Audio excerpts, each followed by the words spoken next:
I so love you. I've had a powerful experience over the last year or so. I made a friend on the internet across the world. And in the course of the period of time, his country went to war.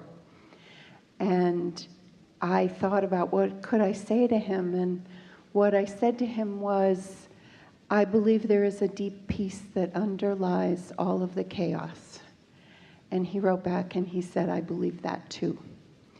And we started quoting Rumi back and forth and made this connection. And he's Muslim and I'm no discernible, identifiable religion, but we found a way to communicate that peace. And he would say to me, I can hear the bombs and guns outside, but I feel in here there's a peaceable kingdom. On the internet, connecting through Facebook messaging across the world. And for months, I told him that my friends and I were praying for him. His family got out 6 months earlier, and then they closed all the borders and everything, and he was there in the town that had basically been destroyed around him. But a couple of weeks ago, he told me he's been reunited with his family. And I had that powerful experience of watching someone in a contrast that I'd never experienced, way more contrast than I've ever experienced, maintain his peace. Well, the reason for that, it's a credit to him, certainly, to find alignment in an environment where it is more difficult to find it. And it's a credit to the relationship that you have. In other words, sometimes from a far distance where you are not personally touched with something, you can stay in alignment and shine a light of well-being. But you've got to know that Source is doing that for all beings all the time. And so it is the receptive mode that makes the difference, because no one is left out of this. No one is forgotten. Everyone's prayers are being answered. Everyone who is asking for anything, Source is on it.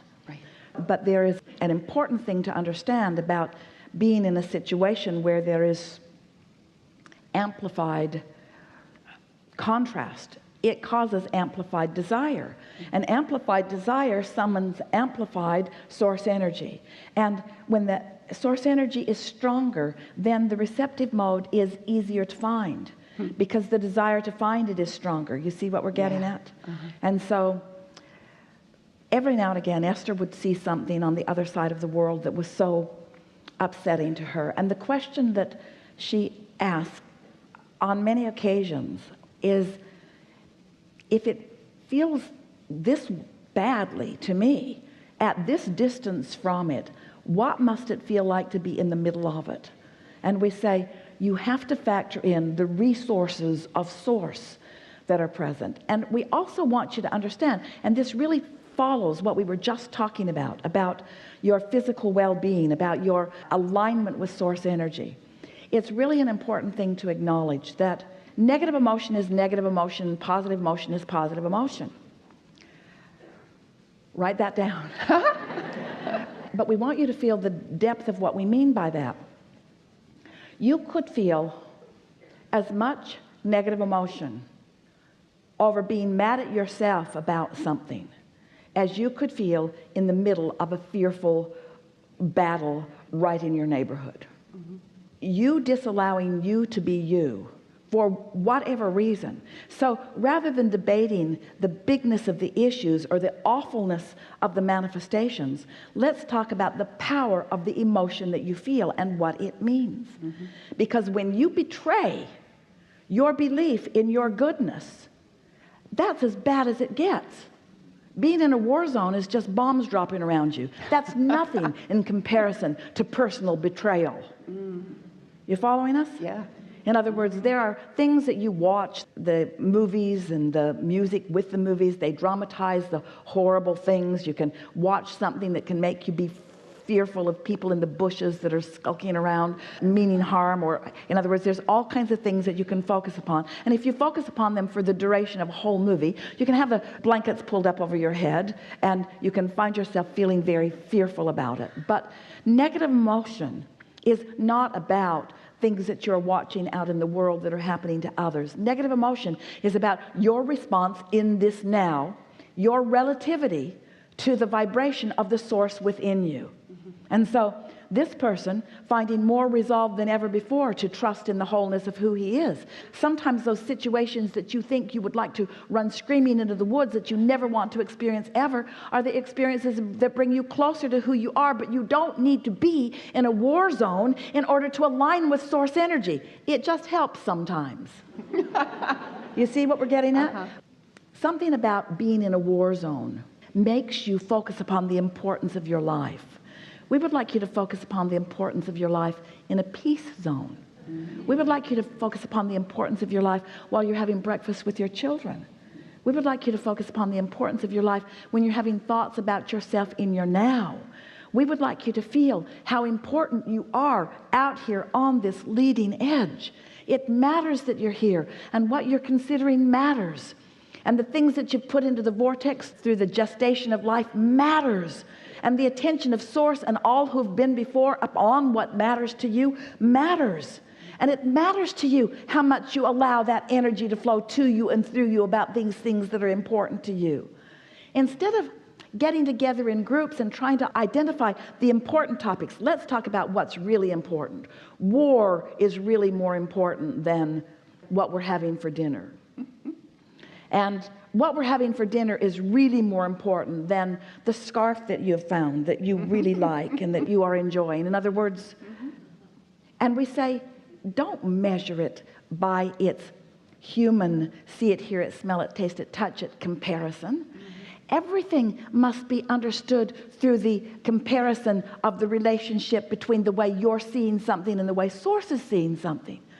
And we want you to know that when you're standing in a gallery or on the beach or anywhere looking out at anything and you're finding pleasure and beauty in it, no matter how hard you have to look to find it, when you find it, you have found what source is seeing about the same.